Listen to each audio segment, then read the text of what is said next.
India market invest মাইন্ডসেটে আপনাদের স্বাগত। যারা চ্যানেল নতুন এসেছেন তাদেরকে প্লিজ চ্যানেলটাকে সাবস্ক্রাইব করবেন, লাইক করবেন, বেল আইকনটা প্রেস করবেন, তার সাথে অল বাটনটা প্রেস করবেন। নোটিফিকেশনটা কিন্তু সঙ্গে সঙ্গে আপনাদের কাছে গিয়ে পৌঁছাবে। স্যার, একটা পিএসইউ কোম্পানি রেজাল্ট নিয়ে আলোচনা করতে চলেছি, যেখানে রেজাল্ট কিন্তু আপনারা থাম্বনেলে দেখেছেন অনেকটা পড়ে গেছে।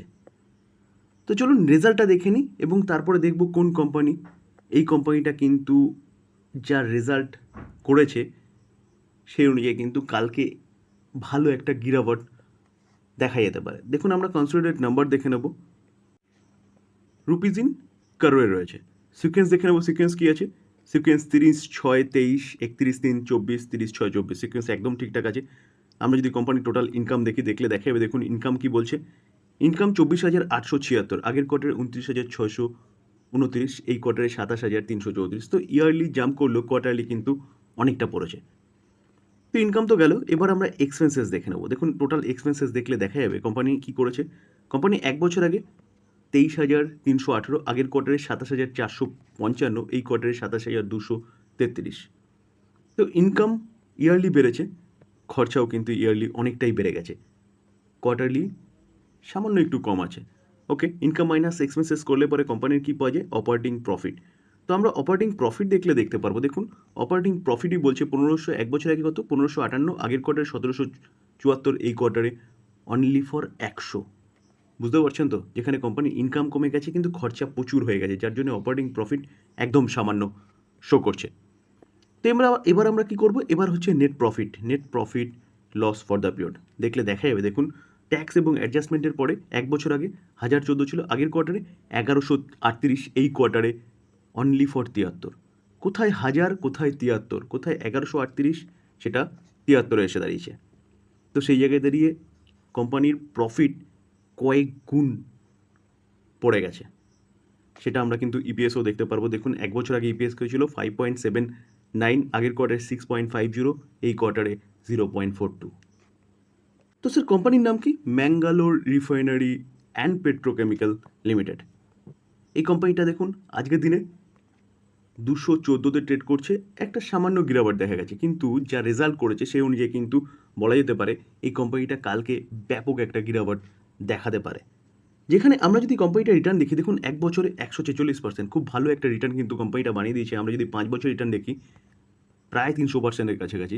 যদি আমরা 2020 থেকে দেখলে দেখা যাবে 20 থেকে কোম্পানিটা কিন্তু অনেকটা 700 ওপরে রিটার্ন বানিয়ে দিয়েছিল। তো সেই জায়গায় দাঁড়িয়ে কোম্পানির রেজাল্ট অনেকটাই কিন্তু পড়ে গেছে।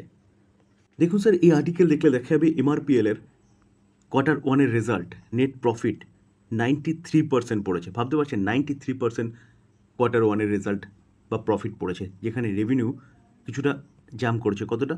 10% জাম্প করেছে।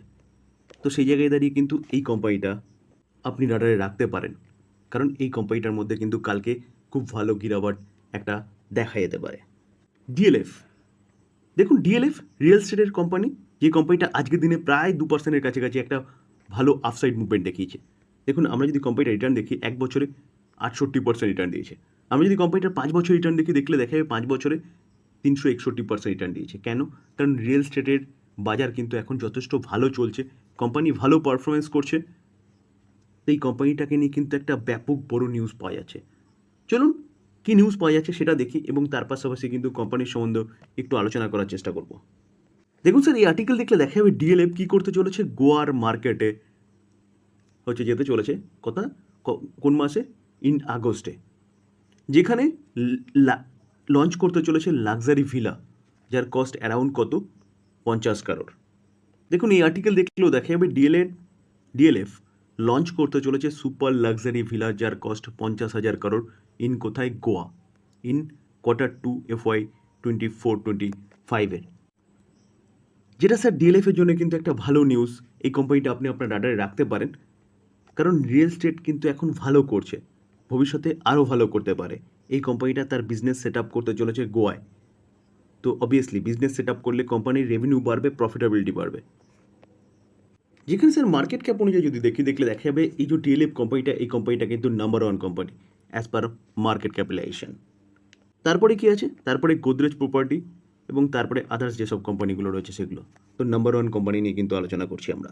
যেখানে আমরা যদি 2020 থেকে কোম্পানির প্রফিট দেখি, 20তে মাইনাসে ছিল। কেন? আমরা সবাই জানি। কারণ সেই সময় কোভিড ছিল, বিজনেস টোটালি বন্ধ ছিল। তারপরে দেখলে দেখা যাবে দেখুন কত? 1083 সেটা 1500। 1500টা কোথায় এসছে? 1500টা এসছে 2034, 2724। কোম্পানির প্রফিট কিন্তু কন্টিনিউয়াসলি বাড়িয়ে গেছে। আমরা যদি শেয়ার হোল্ডিং প্যাটার্ন দেখি, দেখলে দেখা যাবে দেখুন share holding pattern June 24, promoter 74% stake hold করছে। তাহলে প্রোমোটার কিন্তু তার কোম্পানিকে ভালোবাসে, যার জন্য এতটা স্টেক হোল্ড করছে।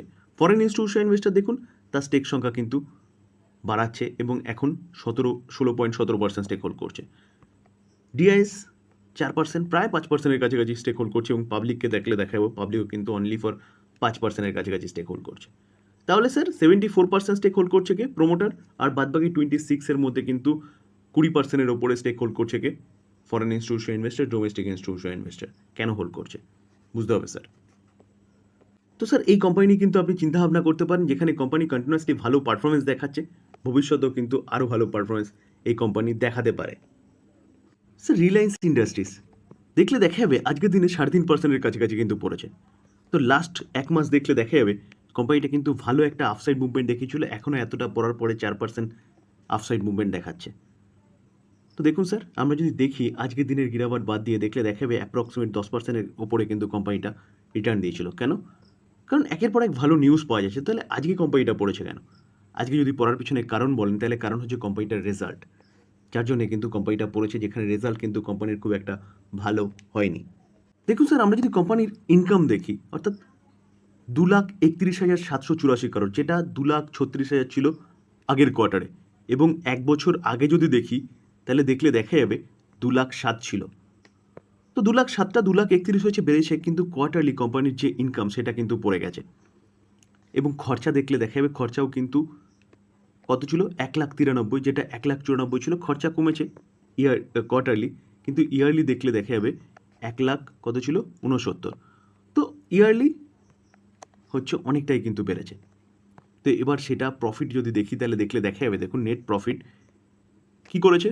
নেট প্রফিট দেখলে দেখা যাবে এই কোয়ার্টারে 17,445, যেটা 21,243 ছিল, অনেকটা কমেছে।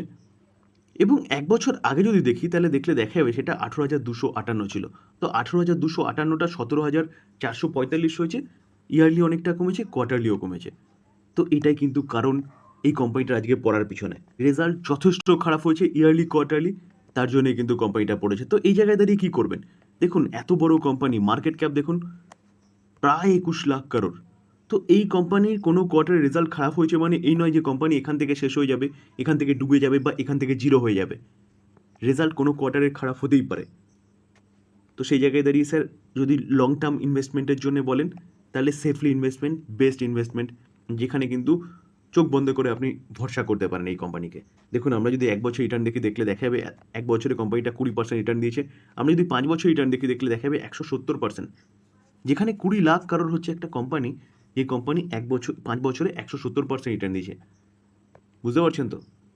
তো সেই জায়গায় দাঁড়িয়ে কিন্তু স্যার এই কোম্পানি কিন্তু সেফলি ইনভেস্টমেন্টের জন্য বেস্ট কোম্পানি। এই কোয়ার্টার খারাপ হয়েছে, আজকে পানিশ দিয়েছে, তাই বলে এই নয় কোম্পানি এখান থেকে জিরো হয়ে যাবে।